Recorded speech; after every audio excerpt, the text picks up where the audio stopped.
കേട്ടോ. നിങ്ങൾ ആൻസർ പറയുകയാണെങ്കിൽ നിങ്ങൾക്ക് 20 ഉറുപ്പിക തരും. നട്ടാൽ മുളക്കാത്ത പയറേതാ? ഏത്? അല്ല അല്ല, കുസൃതി ക്വസ്റ്റ്യൻ ആണ്. നട്ടാൽ മുളക്കാത്ത പയർ.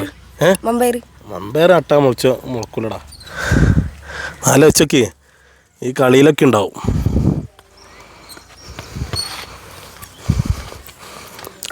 ഫുട്ബോൾ കളിച്ചാനൊക്കെ അതിൽ പെട്ട ഒരാളാണ്. ഒന്നുകൂടെ ആലോചിച്ചെങ്കിൽ ഫുട്ബോളിൽ ആരാ നിയന്ത്രിക്കുക? അമ്പയർ. Correct answer. നമുക്ക് 20 ഉറുപ്പിക കേട്ടോ. അടുത്തൊരു ചോദ്യം കൂടി.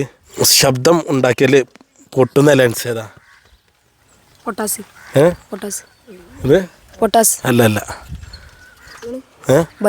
അല്ല, ക്ലാസ്സിലേക്ക് സാർമാർ വന്നിട്ട് ഇങ്ങനെ ആട്ടും. ഇങ്ങനെ ആട്ടി അടിയാ കറക്റ്റ് ആൻസർ. ഓക്കെ അല്ലേ? ഹാപ്പി അല്ലേ? ഓക്കെടാ.